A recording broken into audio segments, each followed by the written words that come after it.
क्या पाकिस्तान अब इंडिया के साथ भी वॉर शुरू कर सकता है? सो बेसिकली अभी क्या है कि अभी आप देखोगे तो अफगानिस्तान एंड पाकिस्तान का जो रिलेशंस है या जो सिचुएशन चल रही है वो इंटेंस होते जा रही है।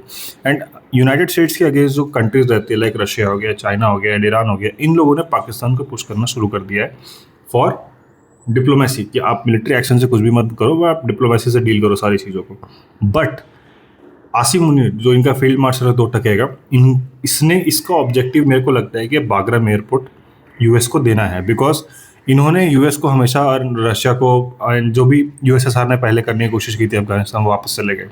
20 साल तक यूनाइटेड स्टेट्स भी रहा अफगानिस्तान में, उन लोगों ने कुछ कर नहीं पाया। बट इन लोगों ने हमेशा से अश्योर किया है वेस्टर्न कंट्रीज़ को कि हम इनके नेबरिंग कंट्रीज है, हमने इनके साथ ऑपरेट भी किया है एंड प्लस इनके साथ इनके इनके वेयर अबाउट्स के हमको पता है, तो हम इनसे ये सब चीज़ें कर सकते हैं। तो अब ये लोग बागराम एयरपोर्ट देने वाले हैं यूएस को। एंड अगर आप कुछ जियो पॉलिटिक्स फॉलो करते हो तो आपको पता होगा कुछ समय पहले ट्रंप ने भी बयान दिया था कि अगर अफगानिस्तान बागराम एयरपोर्ट को अमेरिका को नहीं देता तो bad things will happen to Afghanistan. तो ये पूरा सिनेरियो है।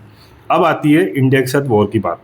सो बेसिकली पाकिस्तान का अगर हिस्टोरिकल हिस्ट्री देखोगे तो पाकिस्तान ने हमेशा चीज़ों को इनिशिएट किया है, चाहे वो टेररिस्ट एक्टिविटी करके हो या कैसे भी हो। बट इस बार इनका 2 फ्रंट वॉर खोलना एक बहुत ही बड़ा ड्रास्टिक डिसीजन हो सकता है।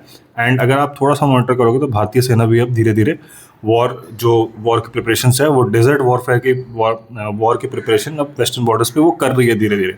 क्योंकि इनको भी पता है कि अगर थोड़ा सा भी कुछ एस्केलेशन होता है तो इनको अच्छे से धूल चटा के एकदम रगड़ के पैर पे नाक से खींच के तब जमीन पे लेटा के इनको मारना है इस बार, और छोड़ना नहीं है। एंड ऑफ कोर्स मुझे तो देख के कुछ खबर मैंने देखे, 1-2 वीडियोस, क्रिंज वीडियोस बन रहे हैं कि आपके पास हमने इंडिया को नहीं छोड़ा, हम अफगानिस्तान को कैसे छोड़ देंगे, ये आपके पास एयरफोर्स है वगैरह वगैरह। तो वो सब फालतू कर रहे हैं, क्रिंज कंटेंट बना रहे हैं अपने आवाम को खुश रखने के लिए। बाकी तो चलता रहता है ये सब चीज़ें, बट ठीक है, देखते हैं अभी क्या होता है। बट हाँ, 2 फ्रंट वॉर खोलना इनके लिए एक ड्रास्टिक डिसीजन हो सकता है। बट हाँ, अगर हिस्ट्री देखे पाकिस्तान को तो इन्होंने किया है ऐसा, हमेशा से स्टार्ट किया है चीज़ों को, एंड ये कर सकते हैं।